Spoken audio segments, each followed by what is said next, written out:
আমরা এখন আলোচনা করব ঘর্ষণ বল নিয়ে। তো ঘর্ষণ বল ইন্টারের এই নিউটনীয় বলবিদ্যা টপিকে অনেক ভুলভাবে আমরা জিনিসটা পড়ে থাকি।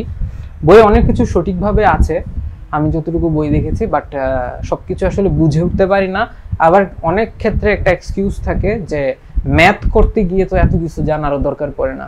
এটা অনেকাংশে সত্য কথা, বাট ঘর্ষণ বল বোঝাটা খুব ইম্পর্ট্যান্ট।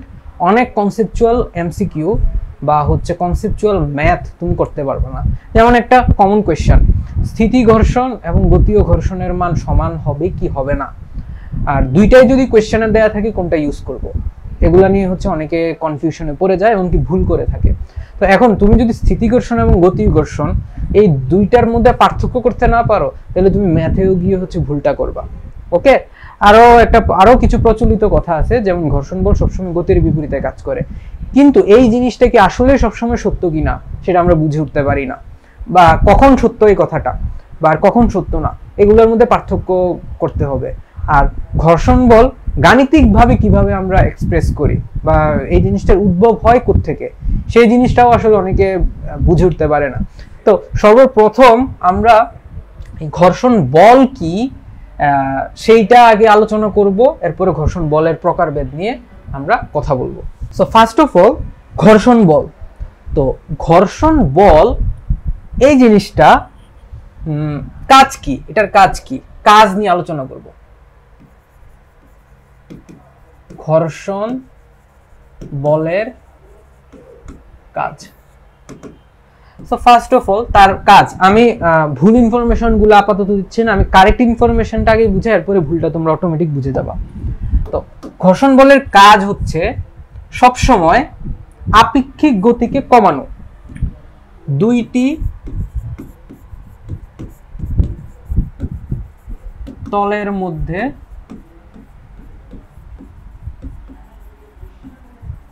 আপেক্ষিক গতি কমানো, এইটা হচ্ছে তার মেইন কাজ, আর তেমন কোনো কাজ নাই।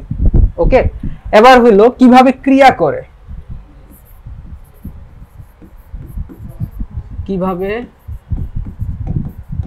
ক্রিয়া করে।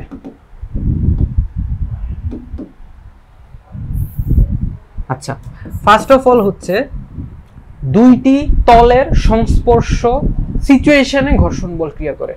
তার মানে দুইটি তলের সংস্পর্শে ক্রিয়া করে। দুই নম্বর কথা যেটা আমরা বুঝতে পারি না, ঘর্ষণ বল কি সবসময় সিঙ্গেল থাকে না, জোড়ায় জোড়ায় ক্রিয়া করে। ঘর্ষণ বল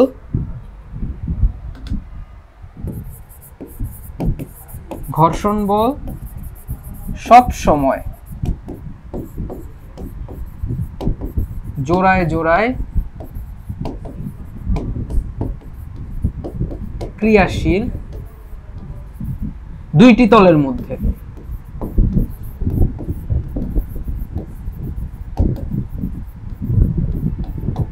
ওকে, সো এই কথাগুলা আমি এখন এক্সপ্লেইন করব যে এখানে আসলে কিভাবে এই জিনিসগুলো আছে।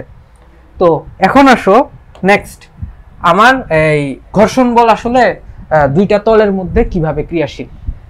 প্রথম কথা হচ্ছে আমি একটা এই যে বস্তু ধরলাম, আমি জাস্ট তল থেকে তাকে আলাদা করে রাখছি বোঝানোর সুবিধার্থে। এখন আসো এই বস্তুটাকে আমি এফ বলে টানছি। ওকে, এফ বলে টানছি। তো ঘর্ষণ বল কোন দিকে লাগার কথা? উল্টা ডিরেকশনে। না, আমি আগে এটারে এইভাবে দেখাই, তোমরা পরে আলাদা করতে পারবা না। এফ, তাহলে ঘর্ষণ বল কোন দিকে লাগার কথা? এই ডিরেকশনে, রাইট? এখানে কোনো ভুল নাই, এটা 100% কারেক্ট। তার মানে আরেকটা ঘর্ষণ বল গেল কই? আচ্ছা, এবার আসো, ঘর্ষণ বল উৎপন্ন হয় দুইটা তলের সংস্পর্শে। ওকে, ক্রিয়া করে কিভাবে সেটা নিয়ে আমি পরে আলোচনা করতেছি। এখন এই জায়গায় আসো, এখানে তল কয়টা? দুইটা, তার মানে এখানে দুইটি তল। তো দুইটা তলের ক্ষেত্রে কে কোন দিকে গতিশীল? দেখো, আপেক্ষিকভাবে তুমি চিন্তা করো, ব্লক যদি ডানে যায় ব্লক ডানে, তাহলে ভূমি কোন দিকে? ভূমি ব্লকের সাপেক্ষে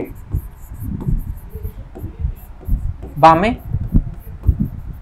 রাইট? বামে, ফাইন।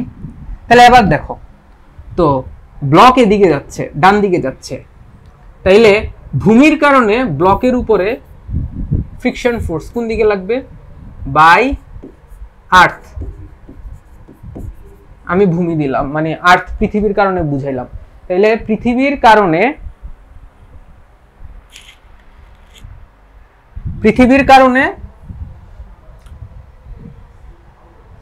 ঘর্ষণ বল বস্তুর মধ্যে বিপরীত দিকে ক্রিয়া করতেছে। বিপরীত কথাটা বললাম জাস্ট সাপেক্ষটা বোঝানোর জন্য।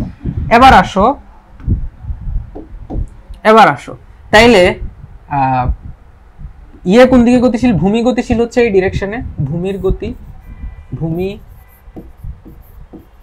গতিশীল। তাহলে ভূমি যদি এদিকে গতিশীল হয়, তাহলে এই ব্লক দ্বারা ভূমির উপর ঘর্ষণ বল কি? এই দিকে, বাই ব্লক। এটা কি বুঝতে পারছি?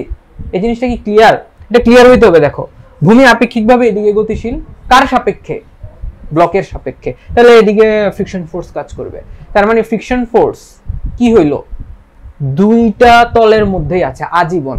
যেমন একটা উদাহরণ হিসেবে আমরা দেখি যে ধরো একটা উদাহরণ দেখি যে দুইটা তলের মধ্যে, এই যে আমার হাত, দুইটা হাতের মধ্যে আমি ঘষতেছি, রাইট? একটা হাতকে ফিক্সড রাখো, তারপরে তুমি ঘষো। তুমি কি বুঝতে পারতেছো যে দুইটা তলে ঘর্ষণ বল কাজ করতেছে?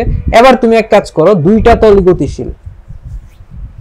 তাও তুমি কিন্তু দুইটা এক্সপেরিমেন্ট করে আসলে বুঝতে পারছো, মানে দুইটা কেস বিবেচনা করে বুঝতে পারতেছো যে ঘর্ষণ বলটা কিভাবে কাজ করতেছে।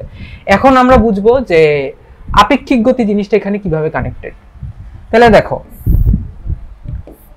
এই হইল বস্তু, তাকে আমরা এই দিকে টানতেছি এফ বলে, ওকে ফাইন।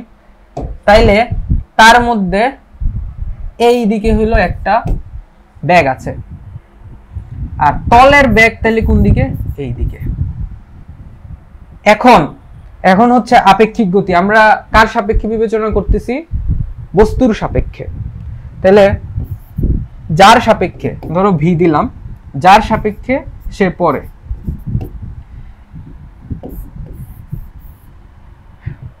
ঘর্ষণ বলের কাজ হচ্ছে আপেক্ষিক গতি কমানো, শেষ, সোজা হিসাব। তার মানে ঘর্ষণ বল চায় এই গতিটাকে, এই ব্যাগটাকে কমাইতে। ঘর্ষণ বল এই আপেক্ষিক ব্যাগকে কমাতে চায়, ওকে? তো ঘর্ষণ বল চায় এই আপেক্ষিক ব্যাগটাকে কমাইতে, আর কিছুই না। তার কাজ হচ্ছে এই আপেক্ষিক ব্যাগটাকে কমানো।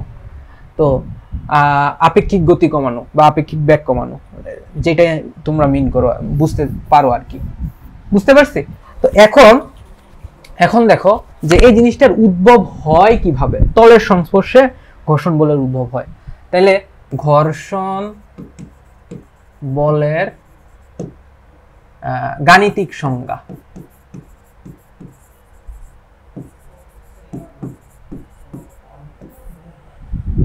গাণিতিক সংজ্ঞা। তাহলে দেখো, এই হইল বস্তু, এই বস্তুকে তুমি এই বরাবর টানছো এফ বলে, তাহলে এই বরাবর আছে একটা অবিলম্বিক প্রতিক্রিয়া, এমনকি এই বরাবর ঘর্ষণ বল, ঠিক আছে? তো এই বরাবর যে ঘর্ষণ বল বস্তুর উপরে, তাহলে তাদের আর এবং এফ এর যে লব্ধি, ওইটা আসলে কি? ওইটা হলো স্পর্শক বল। তাহলে স্পর্শক বল is equal to vector R plus F.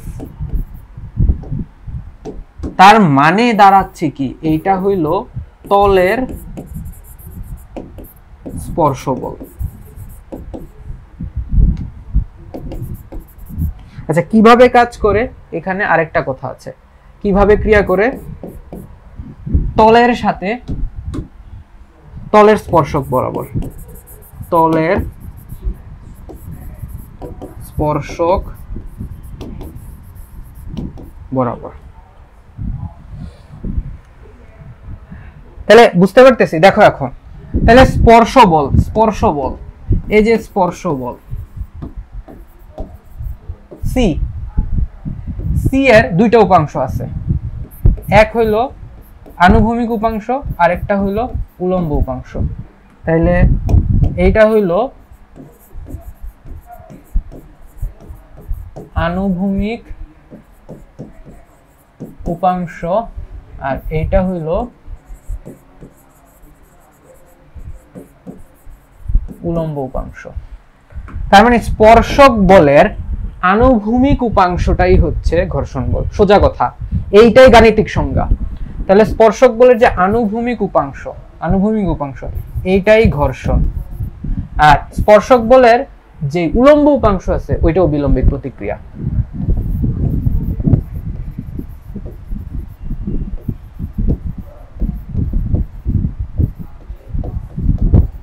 আর এটা হলো ঘর্ষণ বল। এখন ঘর্ষণ বল কেমনে কাজ করে? ঘর্ষণ বল কাজ করে দেখো তলের সাথে সমান্তরাল, তলের সমান্তরালে। আর অবিলম্বিক প্রতিক্রিয়া কিভাবে কাজ করে? তলের লম্ব দিকে। ঠিক আছে, তাইলে এই হইল আমার মানে গাণিতিক ভাবে সংজ্ঞাটা এভাবে সংজ্ঞায়িত, বুঝতে পারছি? তাহলে এই হইল আমার ঘর্ষণ বল কিভাবে গাণিতিক ভাবে আসছে। এটা আমরা বেশিরভাগ সময় বলি কি গতির বিপরীতে কাজ করে, আরে না, এটা সংজ্ঞা না, এটা তুমি ঘর্ষণের কাজ বলতেছো। ঘর্ষণের সংজ্ঞা হচ্ছে তাদের যে লব্ধি স্পর্শ বল, তলের সাথে যে লব্ধি স্পর্শ বলটা আমরা পাই, ওই স্পর্শ বলের আনুভূমিক উপাংশ হচ্ছে ঘর্ষণ। এখন এখানে আরেকটা জিনিস আছে, এটা হলো থিটা বলে, অনেক সময় অনেকে এটারে ল্যামডা বলে। তাহলে এই ল্যামডার পরিচয় কি? এই ল্যামডার পরিচয় হচ্ছে ঘর্ষণ কোণ। ওকে, এই ল্যামডার পরিচয় ঘর্ষণ কোণ বলে, বা এটারে হচ্ছে যে স্পর্শ বলের কোনো অনেক সময় বলে থাকে। আশা করি এই জিনিসটা আমরা বুঝছি যে ফ্রিকশন অ্যাঙ্গেল। তো এখন তাহলে এই সিনারিও থেকে লিখতে পারি সি স্কয়ার। আরেকটা জিনিস, এখানে এই জায়গায় এই যে ফ্রিকশনটা পাইতেছি, এটা কি? স্থিতি ঘর্ষণ।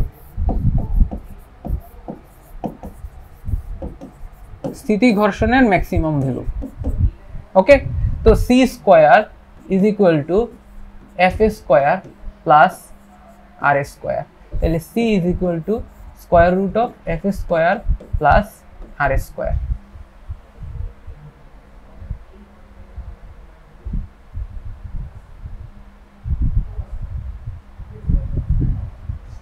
এখানে আরো কিছু জিনিস আছে, যেমন আমি এটারে এখানে লিখি যে C is equal to square root of mu square r square plus R square. অনেক সময় এমসিকিউতে আসে mu square plus 1 into r square is equal to r into 1 plus mu square. Okay, is equal to C. So এইটা মাথায় রাখতে হবে। ওকে, তো এই হইল আমার ঘর্ষণের সাথে বাকি সব কিছুর সম্পর্ক। তুমি এখানে সম্পর্কটাকে এভাবেও লিখতে পারো, এই সম্পর্কটাকে এভাবেও লেখা যায় যে tan gamma is equal to লম্ব, থিটার সাথে যে বিপরীত থাকবে সে লম্ব। তাহলে ফ্রিকশন ডিভাইডেড বাই আর, তাহলে এখান থেকে তুমি পাইতেছো মিউ এস। এস মানে স্থিতি ঘর্ষণ গুণাঙ্ক। ওকে, স্থিতি ঘর্ষণ গুণাঙ্ক। আমরা এটা নিয়ে একটু পরে ডিটেইলস দেখব। তো আশা করি আমরা গাণিতিকভাবে জিনিসটা বুঝতে পারছি। নেক্সট আসো যে আমাদের ঘর্ষণ তো দুই প্রকার আমরা জেনারেলি আলোচনা করে থাকি। ঘর্ষণ এক হইল স্থিতি ঘর্ষণ, আর একটা হইল গতীয় ঘর্ষণ। তো এই জিনিসটা কখন অ্যারাইজ হয় আর কখন হয় না। তো দেখো, গতীয় ঘর্ষণে গতিশীল অবস্থা থাকবে, আর স্থিতি ঘর্ষণে সে গতিশীল অবস্থায় থাকবে না। স্ট্রেট ফরওয়ার্ড অ্যান্সার, গতিশীল অবস্থায় থাকবে না। তার মানে আমরা এই দুইটা জিনিসকে আগে আগে হচ্ছে আমরা স্থিতি ঘর্ষণের জিনিসগুলো আমি লিখি। স্থিতি ঘর্ষণ 1 নাম্বার, গতিশীল অবস্থায় থাকবে না, গতিশীল হওয়ার উপক্রম হবে। আচ্ছা, গতিশীল থাকবে না, দ্যাট মিন্স আপেক্ষিক গতি হওয়ার উপক্রম থাকবে। তার মানে আপেক্ষিক গতি হওয়ার টেন্ডেন্সি থাকবে। ওকে, সেকেন্ড থার্ড ব্যাপার হচ্ছে ভেরিয়েবল ফোর্স।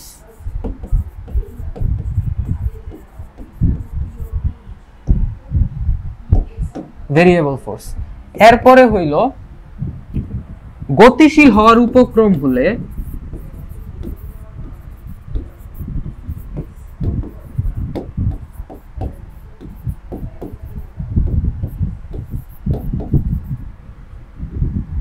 এফ ম্যাক্সিমাম, অর্থাৎ এফ লিমিটিং কেস আসবে, যেটা max force, maximum static friction. তাহলে আমরা যেটা বুঝলাম যে এটার আমরা প্রকাশ করি এফ এস, তাহলে এফ এস সেটার মিনিমাম হইতেছে 0, ম্যাক্সিমাম হইতেছে লিমিটিং। ওকে, এখন আসো এটা গাণিতিকভাবে আমরা কিভাবে লিখি।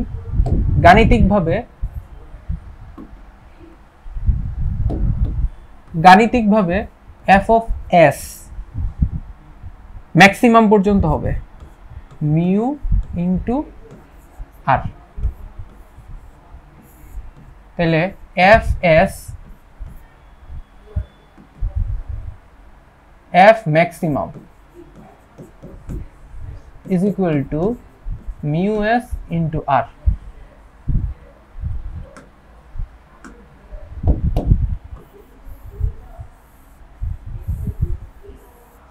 ওকে, এই হচ্ছে আমার ওভারঅল সিনারিও। তার মানে এখান থেকে আমরা লিখতে পারি 0 থেকে f of s mu s into r এর মধ্যে সীমাবদ্ধ।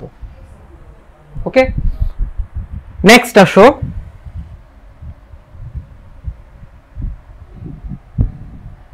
গতীয় ঘর্ষণ।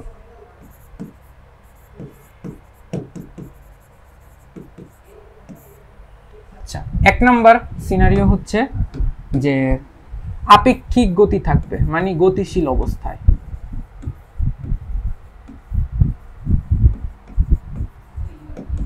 তার মানে আপেক্ষিক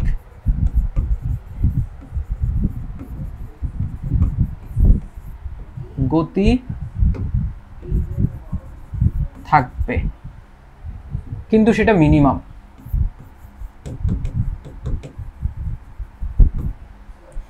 এরপরে সেটা হচ্ছে কনস্ট্যান্ট ফোর্স।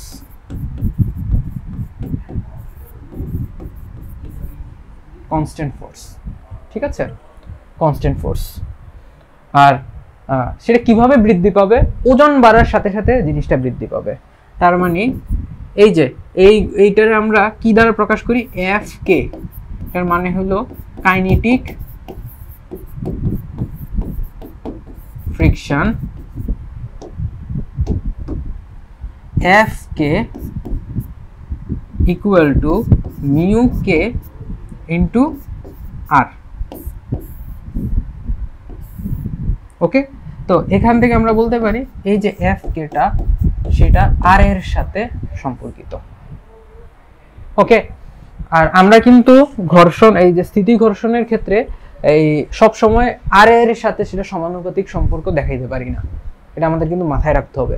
মানে এই জিনিসটা মানে আর বাড়লে এটা বাড়বে, ব্যাপারটা এরকম না। মানে এফ অফ এস সমানুপাতিক আর, নো, নট।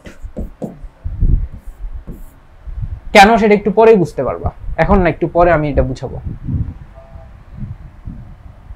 তাহলে এখন বুঝতে পারলাম জিনিসটার সাথে এভাবে সম্পর্কিত।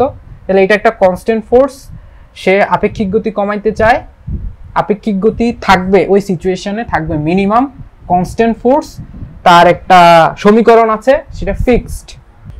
গতিশীল থাকবে না তার মানে কি? স্থিতিশীল।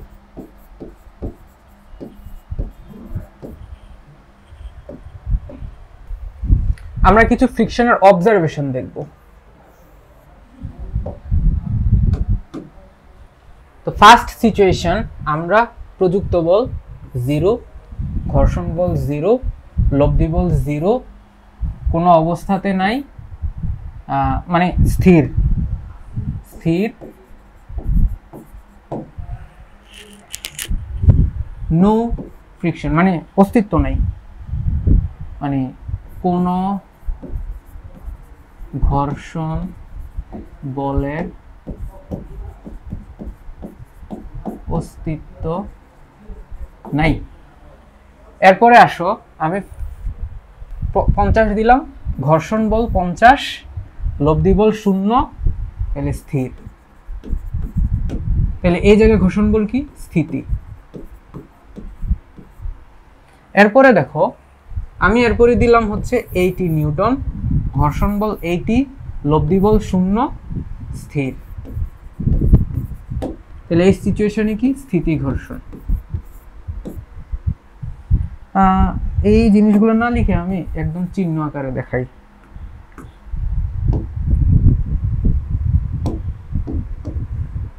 F of S, F of S. তাহলে এবার এখানে দেখো, ঘর্ষণ বল 100, এটা হচ্ছে 100, ঘর্ষণ বল 100, প্রযুক্ত বল 100, এটাও 100, লব্ধি বল 0, স্থির। কিন্তু এইখানে আমার এফ, এটা হয়ে যাবে ম্যাক্সিমাম, এস না, মানে ফ্রিকশন, মানে ইয়েটা লিমিটিং কেসে আমার স্ট্যাটিক ফ্রিকশনটা কি হয়ে যাবে? ম্যাক্সিমাম। তো এটা যদি ম্যাক্সিমাম হয়, এরপরে দেখো এবার 101 দিলাম, 1001 হয়ে গেছে। তাহলে 101 নিউটন, সে কি থাকবে? ত্বরণে গতিশীল।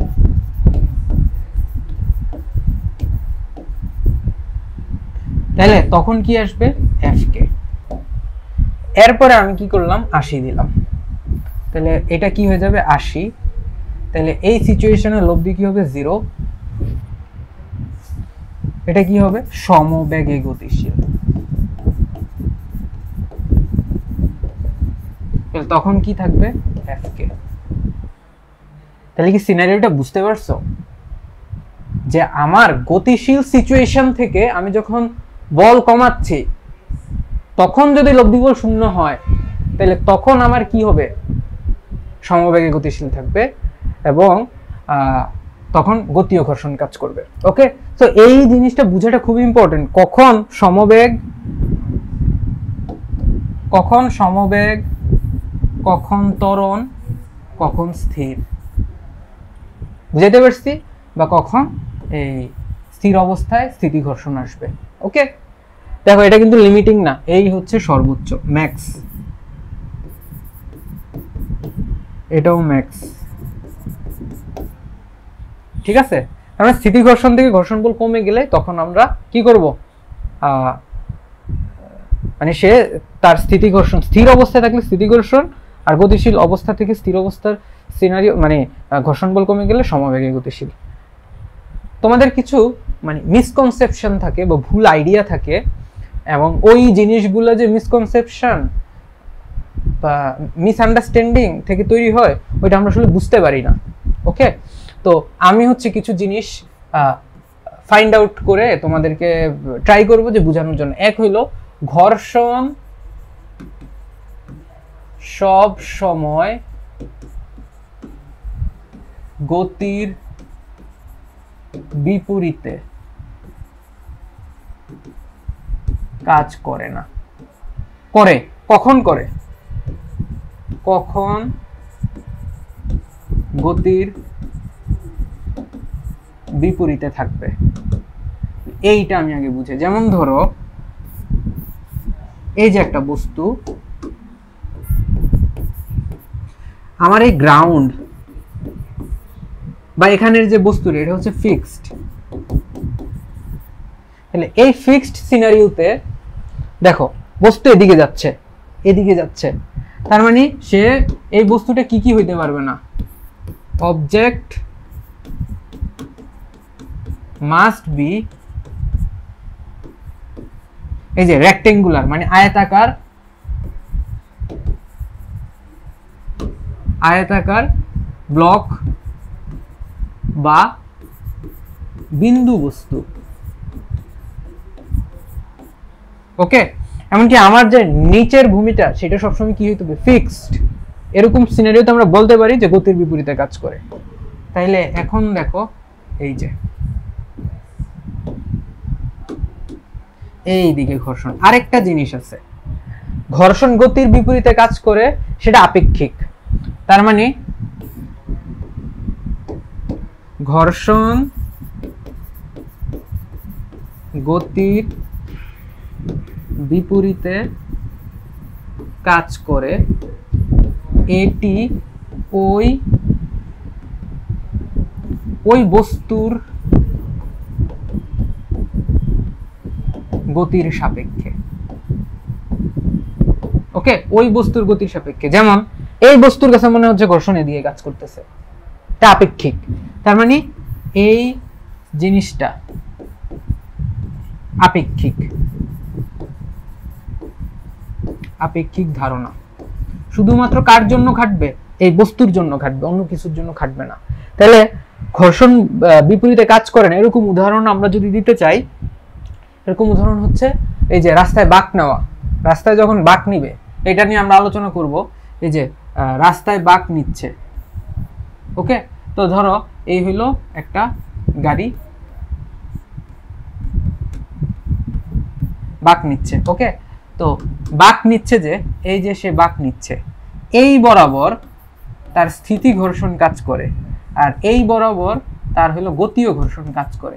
এখন কি তুমি বলবা সে কিন্তু বাঁক নিচ্ছে এভাবে, তাহলে এখন কি তুমি বলবা যে এই তার ক্ষেত্রে এই সিনারিওতে কি দেখতে পারি, এই সিনারিওতে তাহলে গতির বিপরীতে কাজ করে না, তাহলে গতির বিপরীতে না,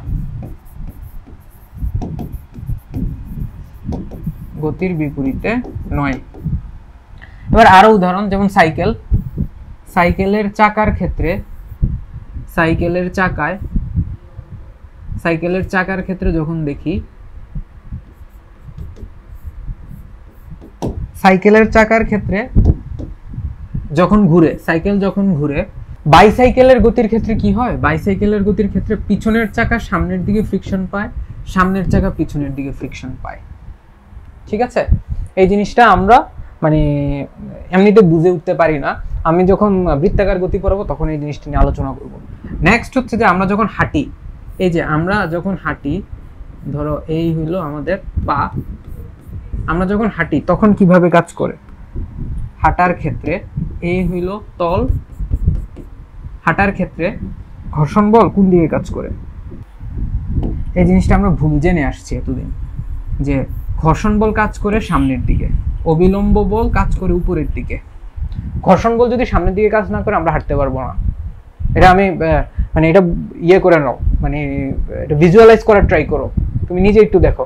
ঘর্ষণ বল পিছনের দিকে না সামনের দিকে কাজ করে, ঘর্ষণ বল সামনে কাজ করে বলেই আমরা সামনের দিকে হাঁটতে পারতেছি। ওকে, আর তাহলে ব্যাকওয়ার্ডে আমরা একটা ফোর্স দেই, আর এখানে হলো force by leg, that's Y force এখানে সামনের দিকে কাজ করতেছে, ফ্রিকশন ফোর্স। ওকে, সো এগুলো হলো আমাদের ফ্রিকশন ফোর্সকে বোঝার জন্য কিছু এক্সাম্পল।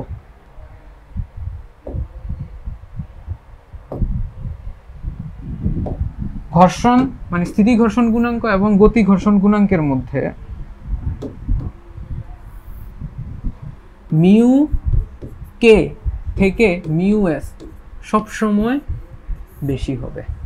এমনকি আমরা যদি গ্রাফ ড্র করি, তাহলে ঘর্ষণ বলের সাথে যে বাহ্যিক বলের, এটা হচ্ছে ফ্রিকশন।